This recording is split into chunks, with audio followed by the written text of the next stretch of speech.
প্রেম আছে, বন্ধুত্বের একটা প্রেম আছে। প্রেম তো বাবা মার সাথে থাকে, আপনার সঙ্গে আমার আছে, সবার সাথে সবার আছে। সো ওর সাথে আমার খুব ভালো একটা প্রেম আছে। সেই প্রেমটা আসলে বন্ধুত্বের, সারা জীবনের। একটা শিল্পীর সফলতা সেখানে যদি সেই শিল্পীটা দেখে যে সত্যিকারের মানুষটা ওই কাজটাকে একদম রিয়েল ভাবছে, এইটা কি একটা শিল্পীর জন্য সফলতা না? অবশ্যই। এবং আমাদের শ্রদ্ধেয় বদরুল আলম খোকন ভাই সেদিন বলছে যে তোমাদের কাজ দেখে আমরা বুঝতেই পারি নাই যে এটা কাজ করছো। এবং মুন্নাকে বলতেছিল বাবা তুমি কি করছো, ও তো বাবা বলে ডাকে। ওর তসনস সিনেমাটা যেটা আসছে ওটা তো খোকন ভাইয়েরই ডিরেকশন। তো খোকন ভাই কিন্তু এভাবে বলতেছিল, সে এত খ্যাত মান এবং এত বড় একজন ডিরেক্টর হয়ে বলতেছে যে আমি বুঝতে পারি না। ইভেন তো নট অনলি খোকন ভাই, আমার যারা রিলেটিভ আছে, আমার কাছের যারা আছে, ইভেন তো তোমরা যারা আছো, ছোট ভাইরা বড় ভাইরা যারা আছেন, কেউ বুঝতে পারে নাই যেটা কাজ নাকি এটা আমাদের ফটোশুট নাকি সত্যিকারে আমরা মানে নতুন কোনো জুটিতে বেঁধে গেলাম। So end of the day আমাদের কাজটা সাকসেস, বিকজ সবাই এত মানে এমনভাবে রিসিভ করেছে। আমরা সত্যি অনেক সাকসেস, আলহামদুলিল্লাহ। আসলে জীবন চলতে গেলে হোঁচট আমরা খাবো, এটাই আমাদের জীবন, এটাই বাস্তবতা।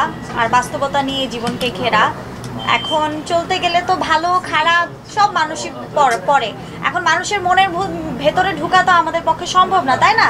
ঢুকলে তো আমরা সবাইকে স্ক্যান করে বলে দিতে পারতাম যে আজকে আমি মুন্নার সাথে চলবো, কালকে আমি চলবো না, এরকম বলে দিতে পারতাম। বা মুন্না ফিউচারে কি হবে বলে দিতে পারতাম। আমরা কেউ জানি না আসলে ব্যক্তি আমরা ভেতর থেকে কি, এটা ডে বাই ডে প্রকাশ হয়। সো আমার মনে হয় পাস্ট ইজ পাস্ট, আমরা প্রেজেন্ট অ্যান্ড ফিউচার নিয়ে কথা বলি। দর্শকের কথা, অনেকে বলছেন যে বর্ষা চৌধুরীর সাথে প্রতারণা করেছেন এবং কত টাকা হাতিয়ে নিয়েছেন। আমি এই বিষয়ে কথা আজকে জানতে চাচ্ছে, এখন আপনি তো দর্শকের মাথার মুকুট হয়ে গেছে। এটা আসলে না, আমি বলি এটা যেহেতু এখন আদালতে আছে, আমরা বিচারাধীন, বিচার বিভাগের প্রতি শ্রদ্ধাশীল। আপনারা জানতে পারবেন আপডেট যখন আমরা এটা রায় পাবো বা এটার শুনানি পাবো তখন। মুন্না অনেক ভালো একটা ছেলে, এটা হচ্ছে প্রথম। ভালো একটা বন্ধু, ভালো একটা বাবা, ওর সন্তানদের প্রতি অনেক কেয়ারিং, ভালো একটা হাজব্যান্ড। এখন অনেকে প্রশ্ন করতে পারেন হাজব্যান্ড আপনি কেমনে জানলেন? বিকজ ওর ওয়াইফ আমার খুবই কাছের এবং ওর ওয়াইফের সঙ্গে আমার কন্টিনিউয়াসলি কথা হয়। তো এই দিক থেকে মুন্না সাকসেসফুল একজন বিজনেসম্যান, একজন প্রডিউসার, এবং আমার মনে হয় ও সাকসেসফুল ওর লাইফে, বাস্তব জীবনে। এবং ও অভিনয়টাকে খুব চর্চা করে। ওকে কোনো কিছু লেসন দিলে যে এটা করো বা ওইটা করো বা এটা কইরো না ওইটা কইরো না, ওরা সব কথা শুনে। হ্যাঁ, তো ও ভালো করার চেষ্টা করছে এবং ও অনেক দূর যাবে। এটা আসলে ওর সাথে একটা কাজ করে আপনারা কাজটা দেখলেই বুঝতে পারবেন। আজকে রাতে মুন্না খান মাল্টিমিডিয়া থেকে সেটা রিলিজ হবে ইউটিউব চ্যানেলে। তারপর তো আমাদের পেজ আছে, সব জায়গায় আপডেট হবে।